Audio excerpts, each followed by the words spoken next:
Middle school can be a tough time for all kids. It's an awkward, in-between time of life. You're not a little kid anymore, but you're not old enough to learn how to drive either. Hard times that happen at this age can have a bigger impact than at any other time in your life. Let's meet Erica. Erica wasn't new to the class. She'd been with us all through elementary school and enjoyed herself with her classmates. In 7th grade, she was missing. There were rumors about her being a juvenile delinquent and being away at a home for girls. Midway through the 8th grade, a different Erica showed up for our English class. She had a tattoo, plenty of attitude, and an image to protect. Okay, let's get started. Ladies and gentlemen, thank you. For our next assignment, I want you to write about your best friend. I don't want to write about that. I don't want to write at all. We all write in here, Erica, and we share what we write with those we trust. Maybe you didn't hear me. I said I didn't want to do the assignment. Erica, you need to learn that this is a safe place. Oh well, I used to feel that way too. What's said in here stays in here. Even the teacher shares with us too. What made Erica change her mind about the assignment? Maybe she realized her classmates didn't always lead ideal lives either, and she was among friends.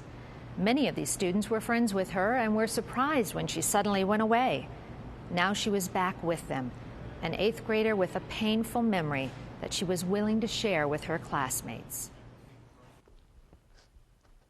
My best friend. My best friend Mike is someone you'd never expect. In fact, it's someone I hardly remember. Many people loved him, but that never mattered to him. He had a friend that controlled him more than anyone in his family could. Booze.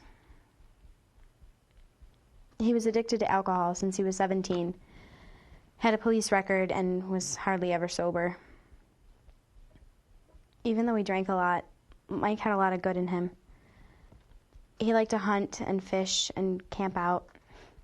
He always brought home strays like dogs and cats and sometimes other drunks. None of the other things that he liked to do could take away from the fact that he mostly liked to drink. One time, Mike and his buddies Jimmy and Charlie drank themselves silly at a party, started to drive home, hit a tree, and died instantly. Even though I hardly knew him, his accident taught me a lot of what I think I need to know. That's why I think he's my best friend. Mike was my dad. A traumatic family experience like Erica's isn't uncommon. The Ericas in your classroom can't be ignored. Language arts projects like writing and storytelling are positive classroom exercises that may help students with similar life experiences. Let's see if we can better understand what Erica's been going through. You know, this story highlights the multiple transitions that take place in kids' lives. All of a sudden, out of the blue, this kid's gone. And she was one way, and now she comes back, and she appears to be very different. Her appearance is different, her attitude's different. It suggests that she's made some choices that are kind of high risk. Her best friend is her father, who clearly is continuing to make some bad choices, or did make bad choices. And she identifies with him. And I think that there have to be a number of important object lessons there for these kids. Clearly, if you're a child hearing this story, you've got to have this combination of frustration and empathy for this girl. You're kind of frustrated with the fact that she's kind of being a jerk. But you also are empathic that, you know, clearly she lost her father, who she was close to, and it doesn't appear that she's learned from that painful lesson the right message. It's almost like instead of she's over-identifying with him, and if you identify with him, the problem is, you know, that's sort of a bad road. And I think the challenge is this. A lot of times children have to look at their parents, and this is a real difficult thing for middle school and high school.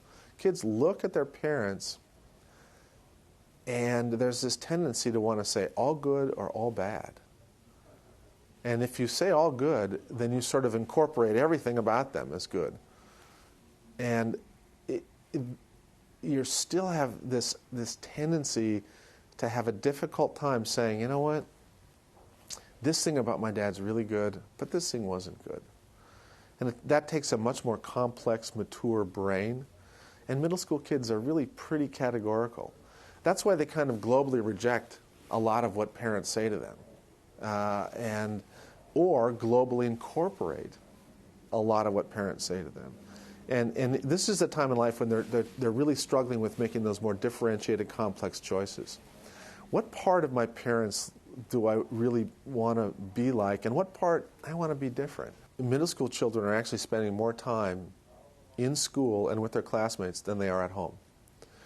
And it's very important for all kinds of learning, all kinds of development, emotional, social, cognitive development, that you start from a point of safety. You really can't learn anything when you feel frightened.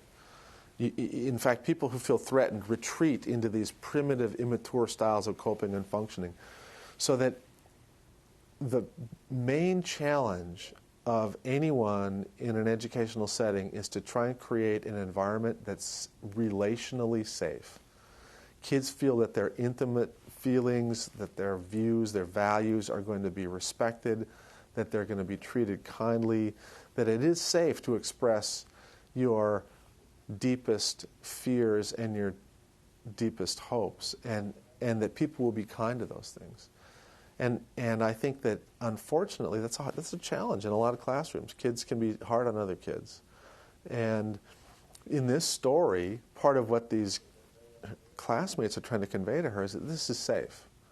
That you know, something happened, you're different, but tell us a story about your best friend. It's okay to tell this story. And as it turns out, the story that she told was very poignant, very powerful, and I think helps everybody understand her a little bit better. We all know someone just like Erica. We may not know if he or she has had a life experience that scared her. Our classrooms should be a safe place to express ourselves like Erica or anyone who has lost a loved one in such a violent way. Who will tell the next story?